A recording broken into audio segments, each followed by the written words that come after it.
Assalamualaikum warahmatullahi wabarakatuh. Halo warga Semarsacis. Halo warga Semarsacis. Halo warga Semarsacis. Halo warga Semarsacis.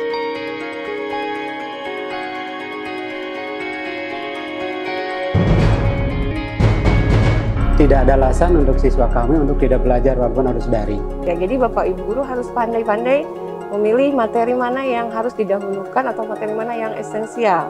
Jadi kalau PTM tuh enak ya daripada daring. Kelas jadi berasa lebih hidup.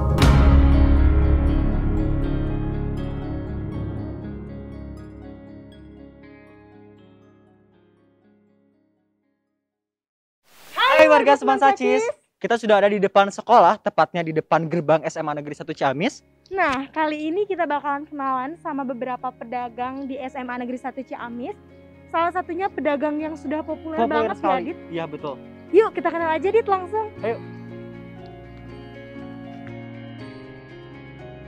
Nah, warga Semarsacis, kita udah ada di depan pedagang yang sangat populer di SMA Negeri 1 Ciamis. Yuk kita kenalan. Selamat siang, Pak. Perkenalkan, saya Fahira. Saya Aditya. Kami dari OSIS SMA Negeri 1 Ciamis nih, Pak. Maaf sedikit minta waktunya ya, Pak. Kalau boleh tahu, Bapak ini namanya siapa ya, Pak? Supriyadi. Oke, Bapak Supriyadi. Bapak Supriyadi ini udah menjual bakso ya, Pak, di SMA Negeri 1 Ciamis ini. Udah berapa tahun, Pak? Ada sekitar 10 tahunan. Oh, berarti sekitar 2012 ya, Pak? Nah, Bapak kalau boleh tahu nih, buat pendapatan selama masa pandemi sama masa-masa normal, itu perbedaannya kayak gimana ya, Pak? Ya bedanya sih agak dikit ya, paling biasanya 1,5 juta, paling sekarang 1 juta paling gitu. Jadi 500 ya nggak ada. Oke, baik. Berarti pendapatan selama pandemi dan masa-masa sebelumnya tuh terjadi perbedaan ya, Pak, dari segi pendapatan. Oke, Bapak. Baik, terima kasih, Pak. Maaf sudah mengganggu waktunya. Ya. Mungkin segitu aja. Ya, Yuk. kasih ya, Pak. Ya. Nah, warga Semarsacis, selanjutnya kita bakal nyamperin salah satu pedagang yang gak ya. Iya, dari Bang Supri yang tadi ya.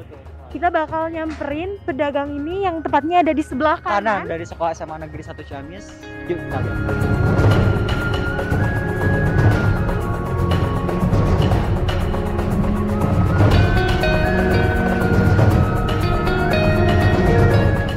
Halo Bapak. Halo Bapak, perkenalkan saya Fahira. Saya Aditya. Kami dari OSIS SMA Negeri 1 Ciamis. Bapak boleh minta waktunya sebentar? Kalau boleh tahu, Bapak ini namanya siapa? Aslinya Sukardi. Oh, siap. Bapak Sukardi ya, Pak? Kalau boleh tahu, Bapak ini berjualan mie ayam ya, Pak?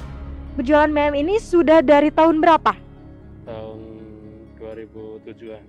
2007 udah cukup lama ya, Pak? Nah, kalau boleh tahu nih Pak, Bapak kan udah dari 2007 nih ya Pak. Menurut Bapak, anak-anak di Semarsacis ini kayak gimana sih? Kalau misalkan membeli dagangan Bapak ataupun jajan gitu ke daerah Bapak?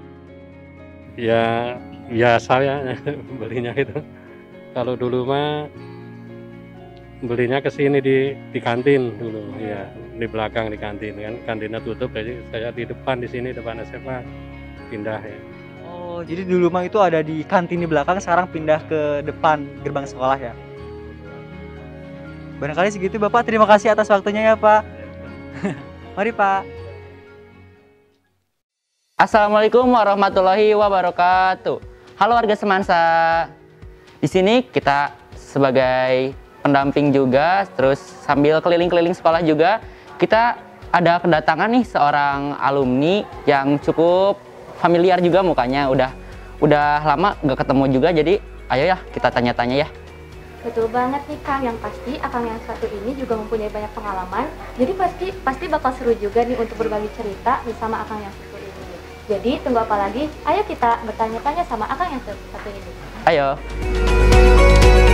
Halo, sekarang kita udah ada nih datangan seorang alumni yang masih cukup saya kenal dan mungkin bisa lebih kenal dekat lagi ya. Say hello dulu dong, Kang. Oke, selamat siang semuanya. Perkenalkan, nama saya Fauzan Hanif. Saya alumni angkatan 2021. Dulu saya ada di kelas MIPA 3. Sebelumnya, Akang datang ke SMA 1 baru atau baru datang lagi atau udah lama nih? udah pernah juga sebelumnya waktu udah selama Akang jadi alumni gitu? Kayaknya ini keberapa kali ya setelah saya wisuda pernah siswa gitu. Jadi ya cukup kangen sih kesini. Gimana nih Kang lihat kondisi sekolah sekarang gitu waktu Akang masuk SMA 1, dulu waktu Akang masih sekolah biasa dan sekarang kondisinya udah di pandemi gini? Oke, yang saya rasain sih banyak kangennya gitu ya. Udah masuk ke sini kayak beda aja gitu kayak dulu. Soalnya kan dulu juga saya sekolah 3 tahun nggak full offline gitu ya. Jadi kayak kangen aja, nggak ngerasa masih belum puas gitu masih sekolah di sini.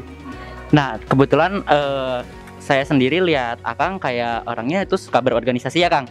Kalau boleh tahu organisasi apa sih yang Akang ikuti? Oh, kalau organisasi sendiri dulu saya ikut OSIS 2 periode ya. OSIS 2 periode. Nah, kalau boleh tahu jabatannya apa nih Kang? Kalau di OSIS sendiri, periode pertama saya anggota Sekbide dari KIR. Untuk periode kedua saya sebagai ketua 2 OSIS. Wah, sama aja Kang, jadi ketua 2 OSIS. Nah, bagaimana perasaan Akang nih waktu melihat Semansa sekarang? Apa sih momen-momen yang Akang ingat waktu dulu sebagai siswa waktu nggak di masa pandemi? Oke, paling bagi semua warga Semansa gitu yang paling dikangenin pasti kegiatan di sekolah ya. Semansa kan terkenal sama kegiatan sekolahnya juga. Apalagi porseni gitu ya. Yang paling dikangenin pasti porseni. Terlebih saya sebagai OSIS, sebagai panitia, pasti yang dikangenin itu kegiatan-kegiatan di sekolah kayak gitu. Kayak porseni kan saya sebagai panitia banyak menyiapkan dari 3 bulan sebelumnya sampai ada OSIS malam dan ya gitu. Paling bagi semua siswa saya yakin yang paling dikangenin di Semansa pasti porseni gitu. Oh iya, Fadia ada pertanyaan lagi nggak sih buat Akang, Kang Hanif juga gitu selaku alumni? Ada dong yang pastinya. Pastinya yang lain kan pada mau tahu ya Kang, apa sih yang setelah jadi siswa SMA Negeri 1 Ciamis, setelah menjadi siswa SMA Negeri 1 Ciamis itu kegiatan apa saja sih yang Akang Teteh lakukan? Nah, sebelumnya apakah ada perubahan yang Akang Teteh rasakan di SMA Negeri 1 Ciamis pada saat dulu masih sekolah dibandingkan dengan sekarang? Oke, yang jelas saya terlihat gitu ya, dari bangunan kayaknya masih sama gitu ya, masih hijau-hijau gitu di Semansa. Kalau yang paling saya kerasa mungkin dari birokrasi di organisasi mungkin ya. Kayak dari dulu sampai sekarang banyak perubahan yang ke arah baik gitu ya. Itu sih yang saya rasakan paling ini. Oke, untuk Kang Novan apakah ada lagi yang ingin ditanyakan? Nah, dulu Akang kan anaknya tuh OSIS banget ya. Nah, Akang juga pasti mengikuti nih ekskul-ekskul yang ada di SMA 1. Gimana sih, apa aja sih yang diikuti sama Akang ekskul-ekskul di SMA 1? Terus apa sih yang didapetin sama Akang setelah Akang mengikuti ekstrakurikuler tersebut? Oke, kebetulan saya 3 tahun di SMA 1 hanya mengikuti satu ekskul saja, yaitu kelompok ilmiah remaja atau KIR gitu. Terus emang banyak benefitnya gitu, terutama setelah saya merasakan bangku kuliah. Di kuliah itu emang sistemnya kan emang mandiri gitu ya. Jadi setelah saya punya bekal dari ekskul KIR gitu ya, kayak penelitian dan lain-lain, itu emang berguna sih, benefit yang saya rasakan itu. Baik Kang, untuk selanjutnya, pastikan yang Akang tahu sekarang tuh lagi pembelajaran tatap muka terbatas ya Kang, karena pandemi. Nah, apakah Akang ada sepatah dua patah kata untuk adik-adik yang melaksanakan PTM di masa pandemi ini Kang? Oke, paling tetap jaga semangatnya ya, karena kan sebelum ini mereka 1 tahun full itu online di rumah. Jadi kayak mungkin mereka juga masih proses adaptasi kayak dari psikologisnya atau mentalnya atau apanya gitu ya. Kan takutnya selama proses dari di rumah ada gangguan atau psikologis atau apa gitu ya.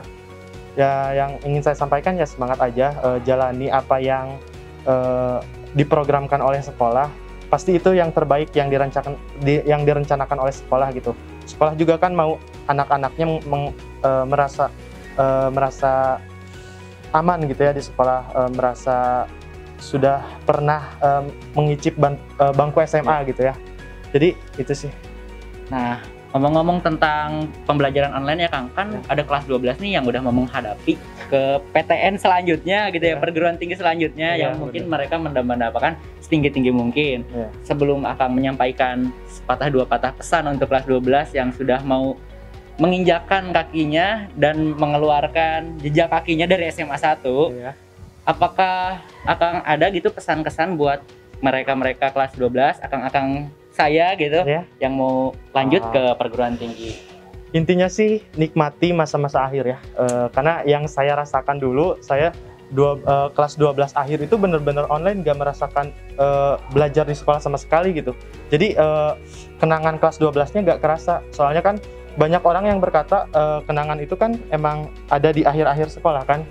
Jadi ya itu saya titip, nikmati kenangan dan masa kelas 12 kalian, karena nanti saat udah beranjak kuliah, struggle tentang daftar kuliah itu emang benar-benar bisa dibilang menyiksa sih, kayak gitu. Baik, yang terakhir nih Kang, apakah ada tips and trick dari Akang untuk memanajemen waktu? Kan Akang terkenal dengan orang yang berorganisasi di SMA-nya. Nah, apakah ada tips dari Akang sendiri untuk bisa memanage waktu di kampus ataupun di sekolah? Oke, yang saya lakukan biasanya sih planning kegiatan apa saja yang akan saya lakukan di hari itu gitu ya. Jadi kayak saya memanage kegiatan mana yang menurut saya paling penting dan paling urgent untuk saya lakukan gitu. Kalau misalnya ada dua kegiatan yang berbentrokan, saya selalu compare keurgenannya gitu. Jadi mana kegiatan atau mana proses yang bisa disimpan terlebih dahulu, saya akan lakukan yang paling urgent terlebih dahulu. Lebih gitu sih. Skala prioritas ya? Iya, skala prioritas. Nah, buat teman-teman kelas 12 juga, kalian jangan putus asa, tetap semangat buat melaksanakan ke perguruan tinggi yang kalian dambakan setinggi-tinggi mungkin. Nah, kalau boleh tahu, Akang dari mana nih? Dari universitas mana gitu, sebagai alumni SMA 1? Saya alhamdulillah keterima di Unip Islam Negeri Bandung, Sunan Gunung Jati. Nah, sebelum kita mengakhiri pembicaraan ini, saya mau minta juga doa dan harapan dari Akang buat siswa-siswi SMA Negeri 1 Ciamis yang menjalankan pembelajaran dalam masa pandemi ini, Kang. Oke. Kalau untuk di masa pandemi ini sih, yang saya harapkan semuanya sehat ya. Amin. Sehat selalu, baik dari fisik, mental maupun apapun itu. Saya harap kenangan di SMA tidak terhapuskan oleh adanya pandemi. Itu saja sih. Nah, mungkin pertemuan dengan seorang alumni yang mengikuti banyak organisasi, banyak ekskul, dan dia juga seorang seperti motivator kita untuk lebih baik ke depannya sebagai siswa-siswi SMA Negeri 1 Ciamis, karena beliau juga sudah pernah menginjakan dirinya di SMA Negeri 1 Ciamis. Ya mungkin kita nggak bisa banyak ngobrol juga ya Kang, jadi kita mungkin bisa ketemu lagi di lain waktu ya. Bye-bye. Halo warga Semansacis. Kali ini kita berada di salah satu ruangan bersama orang hebat di depan kita nih. Betul. Langsung aja, Dit. Ya, kita perkenalan dulu ya, biar warga Semansacis makin kenal sama salah satu guru ini. Oke, langsung aja, Dit. Halo, Assalamualaikum Bapak, selamat siang. Alhamdulillah, selamat siang, Adik Fahira. Boleh Bapak perkenalan dulu? Perkenalan diri ya? Iya, biar semakin kenal gitu sama siswa di Semansa. Nama saya Bani, saya mengajar seni budaya di SMA 1 Ciamis. Kalau boleh tahu nih, Bapak mengajar di SMA Negeri 1 Ciamis sebagai guru itu sudah berapa lama, Pak? Kalau mengajar kurang lebih 2017 ya, 2017 di sini. Kebetulan kalau dari sini udah dari tahun 2007 sekolah di sini. Oh, jadi Bapak alumni juga ya, Pak? Alhamdulillah. Alhamdulillah. Dulu Bapak kelas IPA atau IPS nih? IPS. IPS berapa? IPS 2. Wow. Hidup IPS. Hidup IPA. Nah, Bapak, kami dari OSIP SMA Negeri 1 Ciamis mau bertanya-tanya nih ke Bapak beberapa pertanyaan yang mungkin agar juga lebih kenal sama Bapak ya, Pak. Oke, mungkin dimulai dari Adit. Oke. Untuk pertanyaan yang pertama nih Pak. Siap. Ada nggak sih selama Bapak ngajar kelas yang paling berkesan sama Bapak? Kelas yang paling berkesan? Nah, ada sih, banyak sih sebetulnya, semuanya berkesan. Tapi yang paling banyak berkesan mungkin kelas yang di wali kelasin ya. Oh, kelas apa tuh Pak? Dulu pernah di kelas 12 MIPA 4. Dan kalau sekarang di 12 IPS 5. Nah, kelas 12 IPA 4 dulu masih ingat Pak siapa aja nih murid-muridnya? Ingat dong, ingat. Itu semuanya kebetulan anak-anak nuansa tuh. Ada Ariel, ada Cici, tuh banyak Fahira juga sama Fahira, namanya Fahira juga. Oh, sama juga. Sama-sama Fahira. Namanya Fahira. Banyak lah teman-teman semuanya di ketua OSIS dulu di kelas 12 juga tuh, Rafiq. Jadi pada aktif ya Pak anaknya jadi Aktif, alhamdulillah aktif. Terus Pak nih, selama Bapak mengajar jadi guru di SMA Negeri 1 Ciamis, ada nggak sih sekarang ya Pak, maupun dulu juga salah satu siswa yang paling berkesan di hati Bapak, terus apa tuh alasannya? Mungkin berkesan dari angkatan sekarang atau dulu? Boleh deh. Yang dulu ya. Yang paling berkesan banyak sih, semuanya berkesan. Anak-anaknya pinter ya, anak-anaknya luar biasa idenya. Salah satu ya Pak? Kalau satu kayaknya ini beda sih, bukan satu, ini satu paket. Iya, boleh. Saya ada anak satu paket tuh, anak namanya Wildan dulu tuh ya. Namanya Rifki, tapi nggak mau dipanggil Rifki, namanya Bolot. Kemudian banyaklah Kori dan lain-lain gitu. Dia satu paket. Nah itu mungkin agak berkesan karena dia capruk, pertama capruk, tapi dia serius. Nah dan banyak memberikan prestasi buat SMA 1. Salah satu juara provinsi juga tuh mereka. Walaupun dia nggak serius capruk, tapi dia punya prestasi. Makanya itu berkesan sekali. Oke, kalau menurut Bapak nih selama mengajar di SMA Negeri 1 Ciamis, ada nggak sih sebutan yang paling unik nih? Sebutan yang paling unik buat saya. Iya, buat Bapak. Buat saya itu sih sesuai alias namanya Beben tuh. Bapak Beben. Jadi ada yang manggil Pak Beben, Pak Beben. Nah itu juga kadang-kadang kok dia tahu dari mana gitu kan, Pak Beben, Pak Beben. Itu awalnya sebutan Beben itu asal usulnya dari mana sih Pak? Asal usulnya mungkin panjang, kayaknya udah lama, tapi kalau bocor di sekolah sih kayaknya jarang ya, teman-teman rekan-rekan bapak ibu guru juga jarang nyebut itu, tapi teman-teman yang di lingkungan sering panggil Beben. Makanya nggak tahu tuh bocor, sampailah ke anak-anak disebutlah Pak Beben, Pak Beben. Jadi udah lama sih, kayaknya udah lama. Tapi alhamdulillah lah, mungkin itu mendekatkan kita buat lebih dekat lah gitu ya.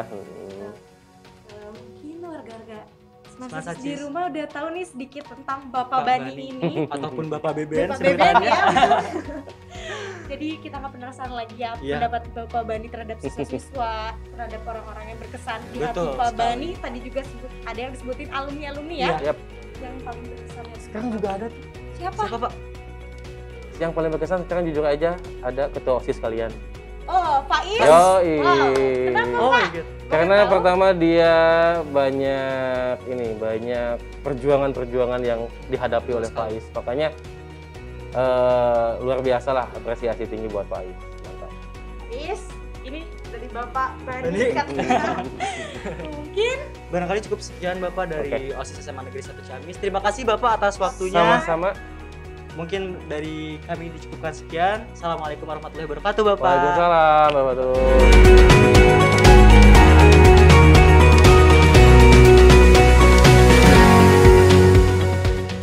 Assalamualaikum warahmatullahi wabarakatuh. Halo warga Semansa, sebelumnya perkenalkan nama saya Egidia Dimastira dari kelas 10 MIPA 2 dan di sini saya bersama rekan saya Silo Olivia Septriana dari kelas 10 MIPA 3. Kami akan berbincang-bincang dengan orang tua siswa tentunya. Hari ini random pertanyaan ya Naisila, betul sekali. Dan di sini ada orang tua dari teman kita ya. Jadi nanti kita langsung ngobrol aja ya teman-teman di dalam.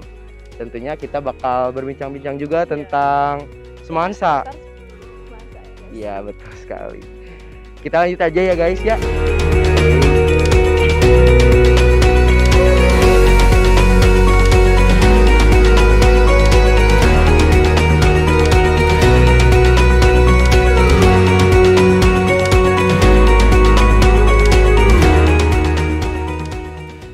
Halo warga Semansa. Jadi di sini kita udah ada di rumahnya mamahnya Syifa. Jadi kita langsung aja ya soalnya Nay udah gak sabar. Udah sabar ya. Dia gak sabar buat bertanya-tanya, berbincang-bincang seputar tentang semansa. Ya, lanjut Ini ada aja. mamahnya Sipa ya. Assalamualaikum Ibu.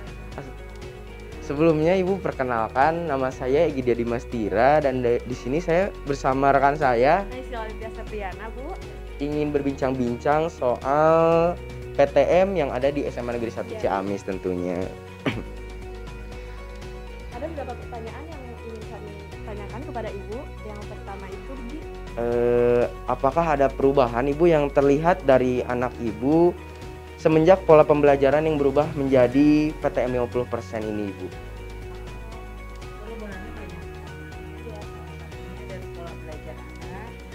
Yang dari sebelum PTM itu semenjak dari kacau ya, Iya, pola betul belajar sekali. kacau. Setelah PTM mungkin lebih mulai teratur, dari mulai bangun tidur, berangkat sekolah, pulang, belajar itu udah mulai teratur ya. Mungkin kalau di rumah lebih banyak interaksi dengan gadget, interaksi dengan keluarga kurang, mungkin jadi lebih banyak kesendirian. Belajar juga kita nggak setiap ini bisa pantau ya. Terus selama daring, pembelajaran dari sekolah itu kan kurang efektif ya. Selama PTM ini ke sekolah belajar juga menjadi kelihatan tugas ini ya betul gitu kan, bener. Pembelajarannya jadi lebih inilah, lebih bagus ya, lebih baik lagi. Cuma mungkin di sini yang minta ditekankan adalah prokes di sekolah. Betul. Kan selama ini orang tua nggak mengetahui kan, khawatir prokes di sekolah, kedisiplinannya seperti apa sih, karena di rumah juga kan anak kadang disiplin, setiap rumah itu kan beda-beda ya, kedisiplinan prokes menerapkan ke anak itu kan beda-beda, nggak semuanya sama gitu. Yang dikhawatirkan itu di sekolah. Ya, Ada tentunya lagi? harapan Ibu gimana sih Bu terhadap sekolah itu? Harapannya itu jadi lebih meningkatkan kedisiplinan prokes di sekolah, terus mengedu terus tentang prokes ya. Ya itu tadi, karena dari rumah itu setiap anak nggak sama dibekali kedisiplinan prokesnya tuh nggak sama gitu. Beda-beda. Jadi di sekolah yang harus lebih ini. Itu aja kekhawatiran orang tua semua prokes di sekolah ini gitu. Ada lagi Ibu, ini ada pertanyaan kedua. Coba Nay, apa sih pertanyaan yang kedua nih? Yang kedua itu, apa tantangan yang Ibu hadapi dalam menyikapi kondisi di saat pandemi ini pada anak? Banyak tantangannya. Satu yaitu menerapkan kedisiplinan protokol kesehatan. Kan di sini anak tuh ada yang usianya kayak di rumah ini ya, yang masih kecil, yang ini mungkin kalau yang masih kecil masih bisa kita ini gitu kan. Tapi dia tidak paham kan, kadang kurang paham. Yang besar juga begitu. Ternyata susah juga. Susah juga, itu aja. Prokes. Yang terakhir ya, Bu. Ada yang terakhir Ibu pertanyaannya. Apa hal positifnya dan juga dampak negatif dari pelaksanaan PTM 50% ini? Dampak positifnya yang tadi itu, proses pembelajaran jadi lebih terarah, lebih efektif karena interaksi dengan guru, interaksi dengan lingkungan sekolah, terus dengan teman sebaya, mungkin kreativitas anak juga lebih ini lagi gitu kan. Kalau di rumah kan nggak ini ya. Dampak negatifnya itu prokes. Masih dengan prokes. Sekolah harus lebih meningkatkan prokes. Itu mungkin ya. Mungkin sekian ya pertanyaan dari kita. Ya tentunya insya Allah ya kawan-kawan kedepannya SMA Negeri 1 Ciamis ini pasti menerapkan prokes yang pastinya tidak mengkhawatirkan orang tua begitu. Dan anak-anaknya juga pasti selalu dipantau oleh sekolah, karena emang keinginan ke sekolah juga ingin anak-anaknya sehat, ingin lebih baik, ingin lebih rajin, ingin lebih kreatif tentunya ya. Dan langsung saja ya, soalnya ada beberapa pertanyaan yang mungkin kalian juga penasaran, ya kan Nay? Pasti. Halo Siva, apa kabar hari ini? Siva kelas berapa sih? Belum IPA 3. Oh iya, aku di sini ada beberapa pertanyaan nih buat Siva. Perbedaan sekolah online dengan sekolah offline yang kemarin 50%, gimana sih menurut Sipa itu? Perbedaannya kalau daring kayak belajarnya tuh kurang efektif. ya. Terus kalau misalkan sulit jadi lebih susah Bertanya ya, terus susah dimengerti juga. Iya, betul. Kalau misalkan PTM kan lebih berinteraksi sama guru, Sama terus sama teman-teman. teman-teman juga. Jadi lebih paham gitu. Paham juga, iya. Menurut Syifa itu lebih enak sekolah daring atau online? Offline. Offline karena emang enak juga ya, lebih kondusif ya? kondusif, lebih efektif, dan bertanya ke guru juga lebih mudah ya, betul. Betul sekali. Terkait Pesan Syifa itu apa ya? Selama sekolah daring. Pesannya selama daring Semoga tidak ada lagi. semoga pandemi ini cepat berlalu, iya betul. terus sekolahnya bisa lebih efektif lagi. Kembali normal. Jadi begitu teman-teman, hasil bincang-bincang kami hari ini bersama Syifa dan mamahnya Syifa, Ibu Eka ya, betul sekali. Ya, Ibu Eka. Dan sekian saja dari kami, mohon maaf bila ada kesalahan. Wabillahi taufiq wal hidayah. Wassalamualaikum warahmatullahi wabarakatuh.